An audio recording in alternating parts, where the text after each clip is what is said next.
मुलायम सिंह यादव के निधन के बाद मैनपुरी खाली हुई लोकसभा सीट को लेकर चुनाव आयोग ने चुनाव तारीखों का ऐलान कर दिया था, जिसके बाद में दोनों समाजवादी पार्टी और भारतीय जनता पार्टी ने चुनाव की तैयारी शुरू कर दी है और चुनाव का प्रचार कल बंद हो चुका है। अब जो भारतीय जनता पार्टी हो या समाजवादी पार्टी हो, इन दोनों के बीच कड़ा मुकाबला देखने को मिल रहा है।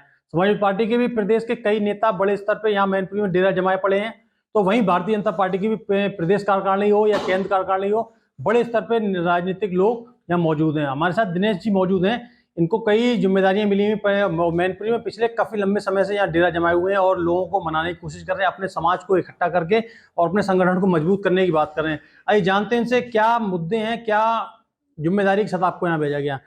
दिनेश जी, आपको मैनपुरी में बड़ा जिम्मेदारी के देके आपको मैनपुरी में भेजा गया है, क्या जिम्मेदारी मिली है, क्या प्लान चल रहा है? मैनपुरी लोकसभा उपचुनाव की जब से घोषणा हुई है तभी से पिछले 15 दिन से मैनपुरी लोकसभा के उपचुनाव के इंचार्ज के नाते मैं 5 विधानसभाओं में टूर प्रोग्राम कर रहा हूं। हमने आते ही बूथ मैनेजमेंट की दृष्टि से पन्ना प्रमुख तक का काम किया है और सेक्टर प्रमुख लगाए हैं। बूथ सम्मेलन हमने किए तो हम उसमें हमारे प्रदेश अध्यक्ष आए। उसके बाद विधानसभाओं में अलग अलग मोर्चों के हमने 6 मोर्चों के सम्मेलन किए हैं। युवा मोर्चा है, महिला मोर्चा है और उसके साथ साथ हमारे मुख्यमंत्री की 2 सभाएं हुई हैं। एक करैल में जो लंबे समय से कभी होती नहीं थी लेकिन बड़ी सफल और उत्साहजनक सभा हुई है और एक रैली 2 तारीख को यहाँ मैनपुरी में हुई है। उप मुख्यमंत्री केशव मौर्य जी और ब्रजेश पाठक जी के भी कार्यक्रम हुए हैं और मुझे लगता है कि इस लोकसभा में जो मतदाता है तो मतदाता मन बना चुका है। 25 मंडल हैं, लोकसभा में 325 सेक्टर हैं और उस दृष्टि से बूथ 12 लाख लगभग मतदाता हमारे पास भारतीय जनता पार्टी के पास पीछे भी हमें काफ़ी अच्छी मात्रा में मिलता रहा है। तो उस दृष्टि से तैयारी पूरी है और मुझे लगता है कि परिवारवाद के खिलाफ, परिवारवाद वर्सेज ऑल, इस तरीके का यह चुनाव बना है। हमारे मुख्यमंत्री जी ने कहा था कि 89 से और अब तक यहाँ राम राज्य की मैनपुरी लोकसभा में आवश्यकता है। तो राम राज्य की आवश्यकता के लिए आज अखिलेश जी ने बड़े दुर्भाग्यपूर्ण वो दिया है कि राम राज्य नहीं, समाजवाद की आवश्यकता है। मैं अखिलेश जी को पूछना चाहता हूं कि उनका समाजवाद कौन सा है? समाजवाद यही है कि परिवार का ही मुखिया पंचायत अध्यक्ष होना चाहिए, परिवार का ही व्यक्ति जो है प्रधान होना चाहिए, परिवार का ही MP होना चाहिए, परिवार का ही MLA होना चाहिए, परिवार का ही राष्ट्रीय अध्यक्ष होना चाहिए। समाजवादी यही समाजवाद है क्या? उस समाजवाद को लेकर के वो चल रहे हैं तो और कोई इस परिवार के अलावा कैंडिडेट नहीं हो सकता। तो अखिलेश यादव ने रामपुर मंच से ये भी कहा है कि डिप्टी CM आपकी पार्टी के केशव प्रसाद मौर्य की 100 विधायक ले आओ और हम आपको मुख्यमंत्री बना देंगे। तो वो फिर परिवारवाद तो अलग हो गया ना, वो आपके परिवार में चैन लगाने की बात कर रहे हैं। ये स्वप्न देख रहे हैं। अब सत्ता के स्वप्न की जगह पे अखिलेश यादव को ये देखना पड़ेगा कि उनकी 5 तारीख कल वोटिंग होगी, 8 तारीख को यहाँ के परिणाम आएगा और 8 तारीख के बाद समाजवादी पार्टी समाप्तवादी पार्टी के रूप में जानी जाएगी, क्योंकि वो अपना गढ़ मानते थे आजमगढ़ को, उसमें कुछ नहीं बचा। वो अपना गढ़ मानते थे रामपुर को, वहाँ भी वो हारे। और यदि सच्ची श्रद्धांजलि अखिलेश यादव जी मुलायम सिंह जी को देना चाहते हैं तो मुलायम सिंह जी ने आशीर्वाद दिया था मोदी जी को संसद के अंदर विदाई के समय, जब 19 का चुनाव आ रहा था लोकसभा का, कि हम चाहते हैं कि हम अपनी सरकार बना नहीं सकते, अन्य कोई पार्टियां बना नहीं सकती और सबको साथ लेकर के मोदी जी ने देश का विकास किया है और विश्व के पटल पर अपना स्थान दिलाया भारत को।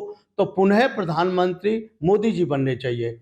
अब मोदी जी पुनः प्रधानमंत्री बने और अपने मुलायम सिंह जी चले गए तो यदि वास्तव में उनको श्रद्धांजलि देना चाहते हैं तो अखिलेश सहित पूरे परिवार सहित और यहाँ के समाज को वो सीट मैनपुरी की मोदी जी की झोली में डालनी चाहिए, जिससे यहाँ मैनपुरी का विकास हो।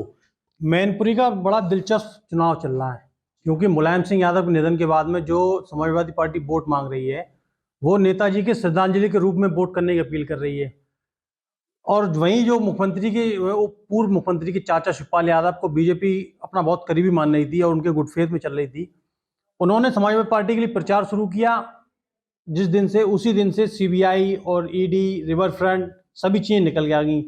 इसको कैसे देखते हैं आप? मैं ऐसा देखता हूँ कि अखिलेश जी स्वार्थ के लिए कुछ भी कर सकते हैं। अखिलेश जी स्वार्थ के लिए आजम खां जी को भी चाचा बना सकते हैं।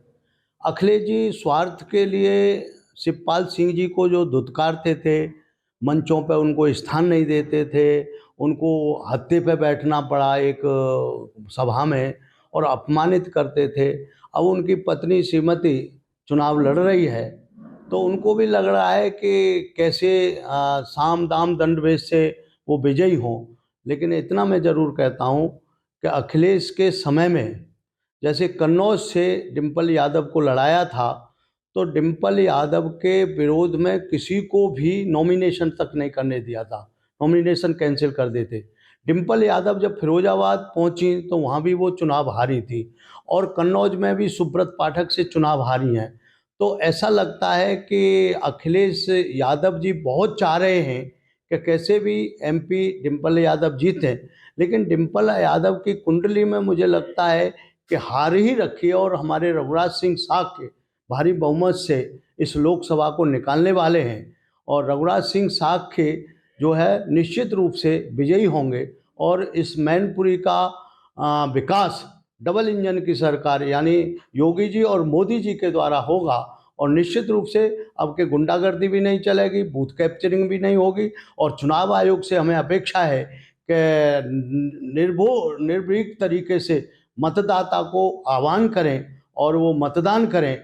इस आधार पर निश्चित रूप से मुझे लगता है कि भारतीय जनता पार्टी इसमें विजय प्राप्त करेगी। चुनावी मंच से चाहे वो योगी आदित्यनाथ हो या अखिलेश यादव हो, जो बदजुबानी का खेल चल रहा है इसको किस नज़र से देखते हैं? जैसे कि योगी आदित्यनाथ जी मुख्यमंत्री उत्तर प्रदेश ने कहा कि चाचा पेंडुलम की स्थिति में आ गए हैं, तो वहीं अखिलेश यादव ने भी पलटवार कर दिया है, झूला फीफा। तो ये क्या स्टंट है राजनीति में?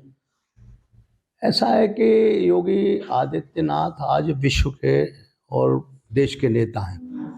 योगी आदित्यनाथ कभी भी हल्की बात नहीं करते। उन्होंने हकीकत बताई थी कि आज शिवपाल सिंह यादव जी की क्या हकीकत है, लेकिन विधानसभा के रिकॉर्ड वक्तव्य हैं अखिलेश यादव जी के कि केशव मौर्य जी को किस तरीके से बोला है उन्होंने, और यहाँ तक कि शिवपाल सिंह और अखिलेश यादव हमारे कैंडिडेट को कुत्ता जैसे करके, ये वास्तव में ये साक्य समाज का ही नहीं, उनके विपक्ष के जितने भी वोटर हैं उनको सोचना चाहिए कि एक सम्मानजनक पार्टी जो मोदी जी के नेतृत्व में चुनाव चल रहा है, योगी जी के में चल रहा है, और रघुराज सिंह साक्य को कुत्ता शब्द प्रयोग करना ये कहाँ तक शोभा देती है। तो हल्कापन इतना है अखिलेश यादव जी के, पता नहीं पढ़ाई लिखाई मुझे लगता है इस देश में नहीं विदेश में की है, या संस्कार कहाँ से आए हैं, किन के संस्कार हैं, ये उन्हीं को पूछा जा सकता है। लेकिन मैं इतना ज़रूर करता हूँ कि अखिलेश यादव जी को ज़रा सम्मानजनक तरीके से सबको सम्मान देना चाहिए। हमारी पार्टी का सबका साथ, सबका विकास, सबका विश्वास, सबका सम्मान। दिनेश जी, आपसे आखिरी सवाल अब है। एक मैनपुरी जनपद में एक नंबर से एक व्हाट्सएप मैसेज वायरल हो रहा है जिसमें कहा जा रहा है कि आप अपना आधार नंबर दीजिए और अपना मोबाइल नंबर दीजिए, अपने बूथ की बताइए लोकेशन कहाँ है, तो आपका वोट पड़ जाएगा। इसका मकसद क्या है? नहीं, मेरी जानकारी में तो ऐसा नहीं है कि वो वायरल हो रहा है, लेकिन जिन लोगों ने किया है तो चुनाव आयोग को उसके प्रति अपना गंभीर तरीके से विचार करना चाहिए। हमारे साथ ये दिनेश जी थे। इनका कहना है कि परिवारवाद से अखिलेश निकल नहीं पा रहे हैं, जिसको लेकर ही उन्होंने अपनी पैतृक सीट जो मुलायम सिंह यादव के निधन के बाद खाली हुई थी उसको डिम्पल यादव को दी है। अब भारतीय जनता पार्टी का आरोप है कि वो डिम्पल यादव को सिर्फ हराने के लिए ही चुनाव लड़ाते हैं, क्योंकि फिरोजाबाद से भी हारी हैं, कन्नौज से भी हारी हैं, तो अब मैनपुरी से भी हारेंगी। लेकिन अभी इस पर कुछ कहना जल्दबाजी होगा। 5 तारीख को वोटिंग होगी और 8 तारीख को जब परिणाम आएंगे तो जब भी पता चलेगा किसको विजयश्री हासिल होती है या किसको हार का सामना करना पड़ता है। नदीम सिद्दीकी, TV9 भारतवर्ष, मैनपुरी।